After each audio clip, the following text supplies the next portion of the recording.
Hey, welcome to Tabletop Skirmish Games and part 7 of our How to Play Population Z series. I'm Lee, and in this video I'll be taking you through all the rules for line of sight, cover, ranged attacks, grenades and fire. Let's start with line of sight. And for line of sight we draw an imaginary line from the top of the attacking model's head to any part of the target model but not including its base.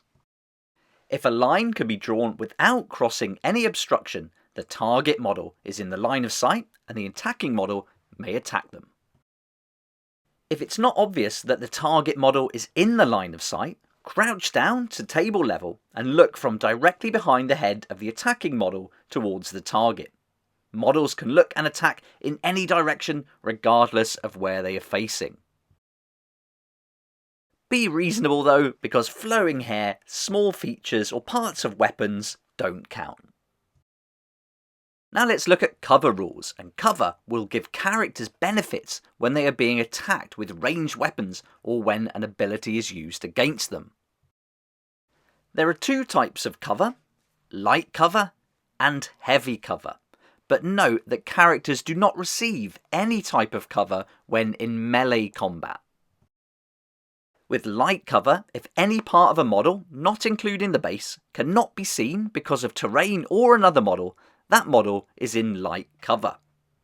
When attacking a target in light cover with a ranged attack, apply a -1 modifier to the attack roll. If more than 50% of a model, not including the base, cannot be seen because of terrain or another model, that model is in heavy cover. When attacking a model in heavy cover with a ranged attack, apply a -2 modifier to the attack roll. If you disagree with the other player about the percentage in cover, then you can simply roll off. Now we've gone through line of sight and cover, we can move on and take a look at how to make ranged attacks. Each weapon has an action characteristic that will tell you how many actions it will take to use it. Typically, it will take 1 to 3 actions. To make a ranged attack, we're going to follow the ranged attack sequence that you can find on page 47 of the core book. Before we can make a ranged attack, we have to check that the weapon is in range using the range characteristic here. Step 1, we designate the target of the attack and the weapon the attack will be made with. In step 2, we deduct the number of actions required to use the weapon. In step 3, we deduct the number of ammo as detailed on the weapon's ammo characteristic. In step 4, the attacker rolls the number of dice in the chosen weapon's attack characteristic. All dice for each attack sequence must be rolled against a single target. Now we'll apply any modifiers from the weapon, cover, aim and special abilities, and then compare the modified result with the target's reflex characteristic. If the attacker equals or beats that reflex value, they hit them, and then if hit, we'll carry out the armor save sequence that's featured on page 51 of the core book, and we're going to cover that in part 8 of this How to Play series. A character can carry out an aim action, and this costs 1 action. They aim their ranged weapon, and if they do, they can add a +1 modifier to the next ranged attack roll. The aim only applies to the next attack roll made during the same activation, and a character can only aim if they haven't already moved during their activation. Let's look at shooting into base to base. And if you target an enemy that is in base contact with friendly models, the closest friendly model must roll an armor save for each attack dice that missed the enemy target. Survivors can also carry out an Overwatch action for the cost of 2 actions. To go into Overwatch, designate the ranged weapon your survivor will use. Any enemy character that moves into the survivor's line of sight during that round and who is within the range of the designated weapon receives 1 attack. Then follow the ranged attack sequence, but note that an Overwatch attack only allows 1 dice to be rolled regardless of its attack characteristic. It ignores cover. It can only target each enemy character once per round, and cannot be carried out using a weapon with an attack characteristic of 1 or auto hit. That brings us nicely on to grenades and fire. Ranged weapons, such as grenades and flamethrowers, use different rules. Grenades are dangerous, especially in the hands of the public, so their rules reflect that. To use a grenade, designate a target. A target can be a character, a wall, the floor, or even a piece of terrain. Grenades are all natural 6 to hit the target.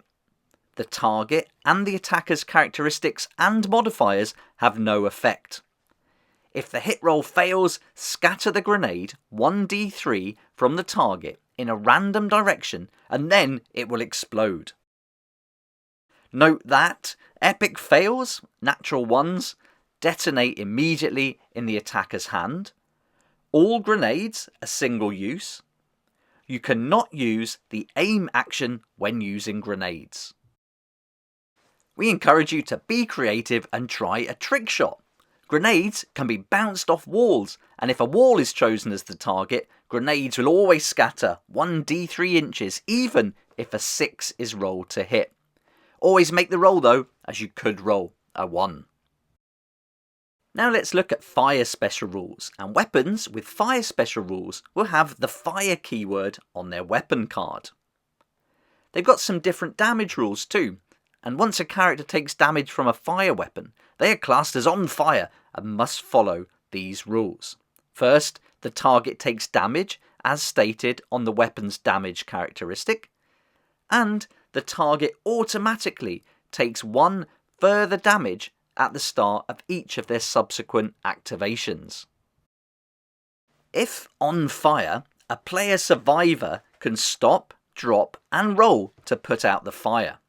However, this costs all of their actions, and they cannot carry out any other actions during the same activation.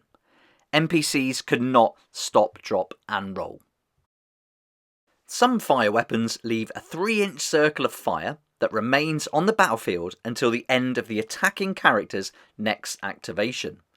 Any character that makes base contact with the circle of fire will be classed as on fire and must then follow the fire special rules that we've just covered. There we go, now we've covered line of sight, cover, ranged attacks, grenades and fire. And it would be awesome if you come and join me for the next part in the series where we'll have a look at melee attacks and go through the armor save that you'll use in both ranged and melee combat. We'll also have a look at an attack example.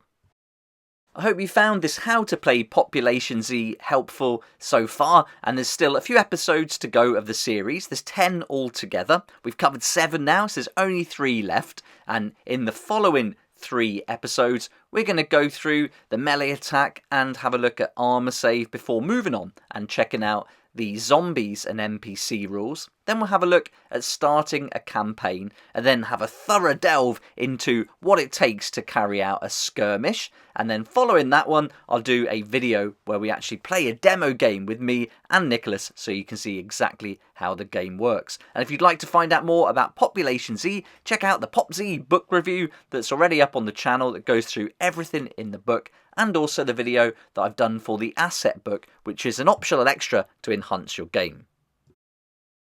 Thanks for taking so much interest in Population Z. We hope you enjoy playing it as much as we do, and thanks for watching this video. If you found the video helpful or liked it at all, it'd be great if you hit the like button, subscribe as well so you can keep up to date with all the new videos, and I look forward to seeing you here next time on Tabletop Skirmish Games. Thank you so much to my Patreon supporters for helping me to keep going with these regular videos. I couldn't do this without you, and I appreciate your support so much. If you'd like to join the Patreon community, support the channel, get some great perks at the same time, there's a link down below in the description. It'll be awesome to see you there.